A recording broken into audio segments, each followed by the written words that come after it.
Hello students, कैसे हैं आप सब? अच्छे हैं? तो चलो यार, मैं आ गया हूँ लेक्चर नंबर 8 लेके, जिसमें मैं आपको रियल नंबर करा रहा था। लेकिन मैं बोल रहा था कि सबका साथ सबका विकास, और हम लोग सभी पढ़ेंगे। तो यार गौरव मिश्रा एक लड़का जो हमारे चैनल से पढ़ रहा है, ठीक है, तो उसको एक डाउट था यार, तो मैं चाह रहा हूँ पहले उसका डाउट क्लियर कर देता हूँ, उसके बाद मैं आगे की स्टडी को प्रोसीड करूंगा। ओके, तो यार उसको एक्सरसाइज 1.1 के लेक्चर में उसने कमेंट किया था कि यार उसको क्वेश्चन नंबर 1 के थर्ड पार्ट में दिक्कत हो रही है। तो चलो उसको थोड़ा सा कर लेते हैं, ठीक है, क्या पता उसे समझ में आ जाए। प्लीज गौरव मिश्रा, अगर आपको समझ में आ जाए तो प्लीज कमेंट सेक्शन में बताइएगा, ठीक है। चलो, एक क्वेश्चन था मेरे पास, 867 था एंड 255 था, और इसका हमको निकालना था एचसीएफ।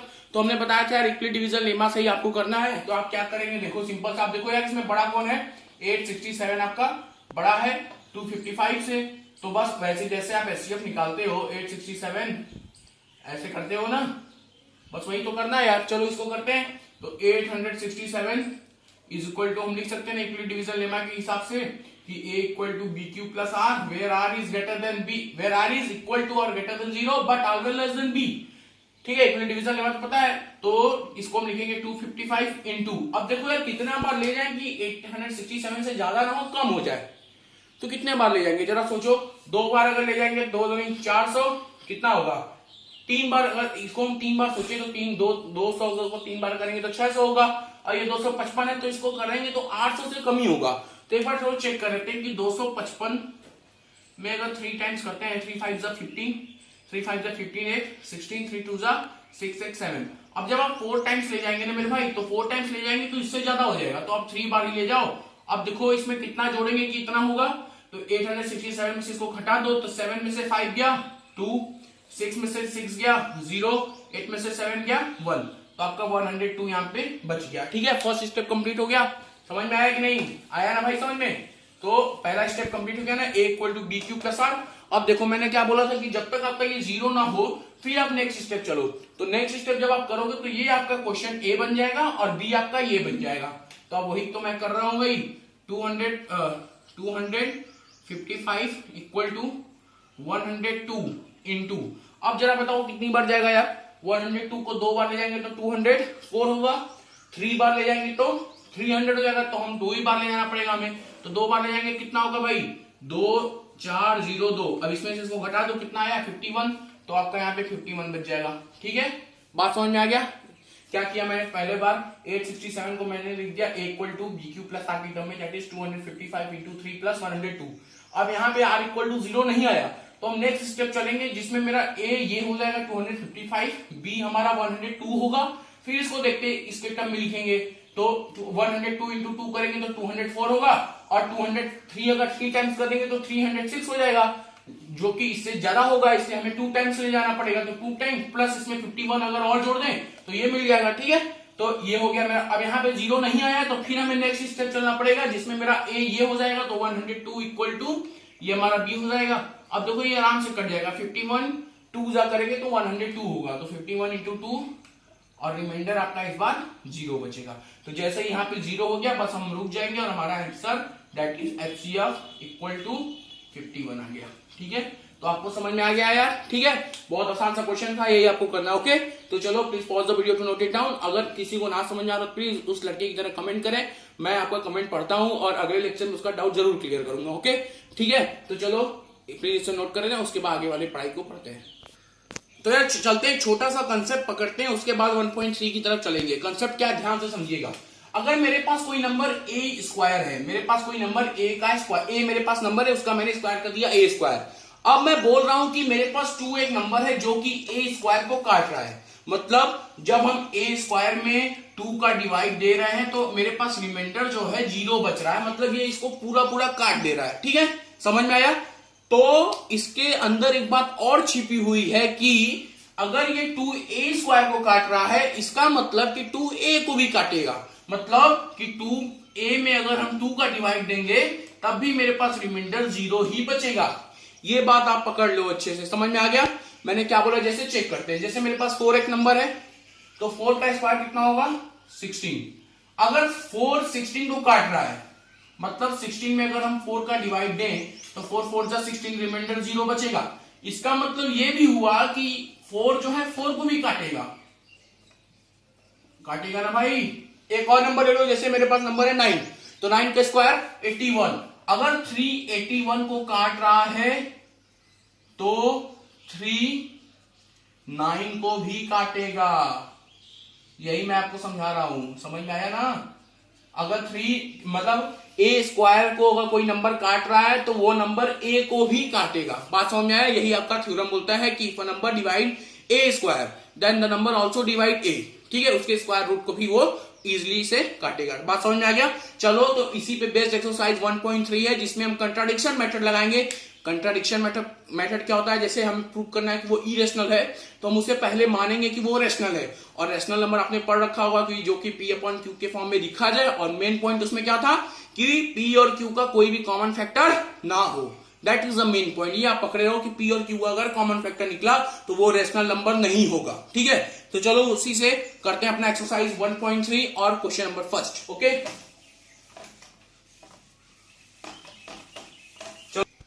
तो चलो यार क्वेश्चन नंबर फर्स्ट करते हैं जिसमें बोल रहा है कि √5 को आपको इरेशनल प्रूव करना है। क्या बोला कि प्रूफ करना है आपको, prove that √5 is irrational number. ठीक है, और हमने बताया कि आपको इसे करना है कंट्राडिक्शन मेथड से। कंट्राडिक्शन मेथड मतलब आपको पहले मानना पड़ेगा कि √5 हमारा रेशनल नंबर है। क्या सबसे पहला स्टेप कि आपको मानना पड़ेगा कि √5 रेशनल नंबर है। फिर हम उसमें रेशनल नंबर का कुछ प्रॉपर्टी खोजेंगे। अगर वो प्रॉपर्टी मिल गया तो √5 रेशनल नंबर हो गया। अगर वो प्रॉपर्टी नहीं मिला तो रेशनल नंबर √5 नहीं होगा, तब होगा क्या, इरेशनल होगा। बात समझ में आया। तो जैसे मैं बोलूंगा तो मैं इसको कैसे करूंगा, जैसे कि अब हमें करना है √5 को इरेशनल प्रूफ। तो हम पहले क्या करेंगे, फर्स्ट स्टेप में लिखेंगे लेट √5 इज रैशनल नंबर।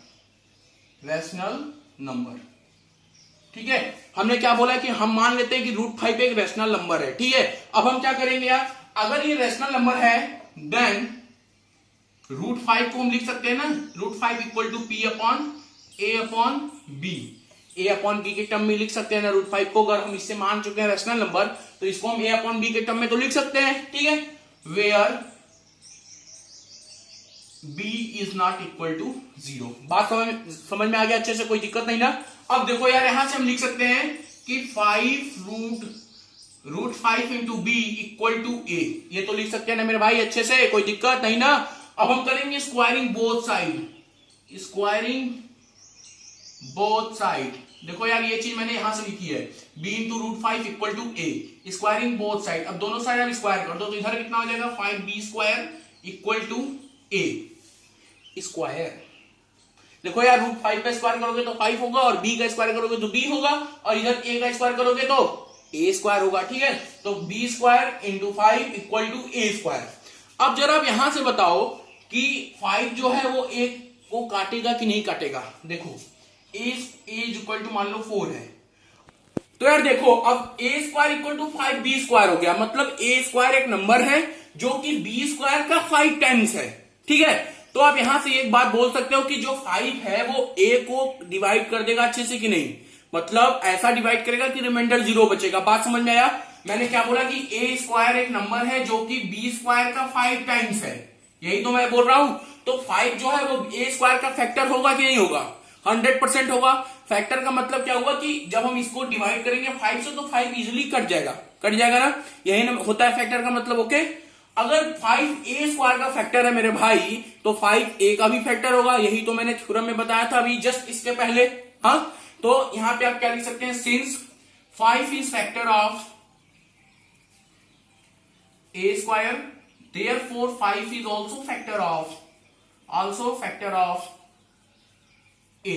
बात समझ में आया क्या मैंने बोला, A square equal to 5B square. अब 5 हमारा A स्क्वायर का अगर फैक्टर है तो 5A का भी फैक्टर होगा, यही चीज तो मैं थ्योरम में बता रहा था कब से। ओके, इतना बात समझ में आ गया। अब चलेंगे आगे। देखो क्या करना है भाई, ये आपका 5 जो है वो A का फैक्टर है, इतना बात दिमाग में रख लो। ओके, और ये बात आपको पता होना चाहिए कि A अपॉन B के रूप में रैशनल नंबर लिखा जाता है, लेकिन तभी जब A और B में कोई भी कॉमन फैक्टर ना हो। और यहां पे आपको A का फैक्टर 5 मिल गया है, अगर B का भी फैक्टर 5 मिल जाए तो हम बोल देंगे कि A अपॉन B तो रैशनल नंबर हुआ ही नहीं। अगर A अपॉन B रैशनल नहीं हुआ इसका मतलब √5 भी रैशनल नहीं हुआ और हेंस √5 हमारा इरेशनल हो गया। ठीक है, तो अब हम B को खोजेंगे कि क्या B का भी फैक्टर 5 है। तो चलो आगे चलते हैं, यहां तक बात समझ में आ गया। थोड़ा सा इरेज करूंगा मैं। ओके, चलो अब आपको यार क्या करना है, देखो आप यहां पे देख लो कि आपका 5b² equal to a square आया था, ठीक है। अब आप मानोगे late a equal to 5c, आपको क्या मानना है, a equal to 5c, okay.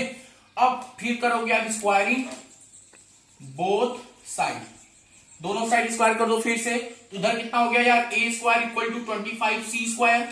बात समझ में आ गया, a square equal to 25c square. अब आप a स्क्वायर की जगह लिख सकते हो 5b square, since a square equal to 5b square लिख सकते हो कि नहीं, लिख सकते हो ना भाई ऊपर से। तो चलो यहां पे लिख देते हैं यार 5b square equal to 25c square, तो b square equal to 5c square. ओ हो, मतलब 5 हमारा b स्क्वायर का भी फैक्टर है, अगर 5b स्क्वायर का फैक्टर है देयरफॉर 5b का भी फैक्टर होगा, वही तो बात हुई यार जो a स्क्वायर में हो रही थी। तो हम क्या लिखेंगे, since 5 is factor of b square therefore 5 is also factor of b। अब देखो यार 5a का भी फैक्टर था, 5b का भी फैक्टर हो गया, तो हम क्या लिखेंगे, since a and b both have common factor 5। इसके बाद आप लिखेंगे since a and b both have common factor 5, therefore a upon b is not rational number, hence root 5 is irrational। समझ में तो आया मेरे भाई, कोई दिक्कत नहीं ना यार, कोई दिक्कत नहीं ना, आ गया ना समझ में।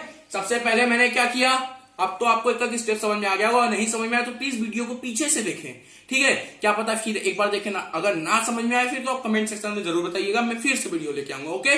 समझ में आ गया, कोई दिक्कत नहीं ना। अभी एक ऐसा क्वेश्चन एक और कराऊंगा, घबराइए मत, बस धैर्यता पूर्वक वीडियो को देखिए, आपको सब समझ में आएगा, ठीक है। तो please pause the video to note it down, उसके बाद आगे वाला क्वेश्चन करते हैं। तो चलो यार एक क्वेश्चन इसी टाइप का एक और करा देता हूं, ठीक है, उसके बाद मैं नेक्स्ट टाइप पे चलूंगा अगले लेक्चर में, वीडियो लेक्चर बड़ा हो रहा है, ठीक है। तो इसको हम एक बार फिर से आपको समझाते हैं, ठीक है।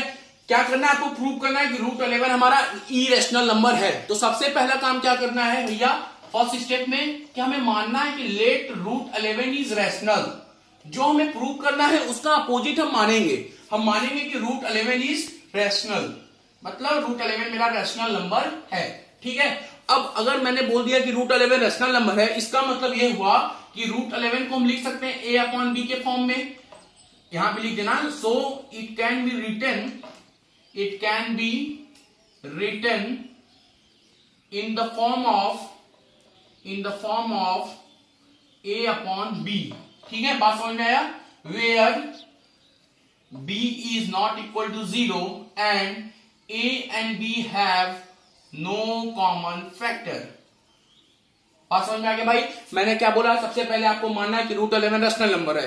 अब आप जब मान चुके हैं कि रूट 11 रैशनल नंबर है, तो आप लिख सकते हैं so it can be written in the form of a upon b where b is not equal to 0 and a and b have no common factor. इतना बात समझ में आ गया। अब देखो root 11 upon is equal to a upon b से आप यहां से लिख सकते हो कि b into root 11 equal to a, ये बात तो लिख सकते हो ना मेरे भाई, कोई दिक्कत नहीं ना, क्रॉस मल्टीप्लाई तो किया है, ओके। अब यहां से आप क्या करो, स्क्वायरिंग बोथ साइड, दोनों साइड आप कर दो स्क्वायर। तो इधर स्क्वायर करोगे तो मेरे भाई तो b का स्क्वायर हो जाएगा b स्क्वायर, और रूट 11 का स्क्वायर करोगे तो 11 is equal to a square. अब जरा बताओ कि a स्क्वायर जो है वो b स्क्वायर का 11 टाइम्स है, तो 11 a स्क्वायर का फैक्टर होगा कि नहीं होगा, होगा ना, बात समझ में आया, होगा ना। a स्क्वायर जो है वो b स्क्वायर का 11 टाइम्स है, तो a स्क्वायर का फैक्टर 11 होगा। तो अब बस यहां पे लिख दो since 11 is factor of a square, therefore 11 is also factor of a। यही तो बात मैंने थ्योरम में बताई है, फैक्टर ऑफ a। अब 11 हमारा a का भी फैक्टर है, a स्क्वायर का भी फैक्टर है, इतना बात समझ में आ गया। अब देखो नेक्स्ट स्टेप में क्या करना है। अब आपको क्या करना है भाई, अब आपको मानना पड़ेगा कि late a equal to 11c, फिर स्क्वायरिंग बोथ साइड कर दो, तो इधर कितना हो जाएगा, a square equal to 121c square. अब जरा आप मुझे बताओ कि हमने a स्क्वायर को लिखा था 11b स्क्वायर, तो हम इस a स्क्वायर की जगह लिख सकते हैं 11b स्क्वायर, लिख दे रहे हैं भाई, क्या दिक्कत है, is equal to 121 C square. फिर आप 11 से डिवाइड कर दो तो कितना हो गया, B square equal to 11 C square. अब जो बी स्क्वायर है वो सी स्क्वायर का 11 टाइम्स है, तो 11 जो है बी स्क्वायर का भी फैक्टर होगा कि नहीं होगा, तो यहां लिख दो यार, since 11 is factor of B square, therefore 11 is also factor of B.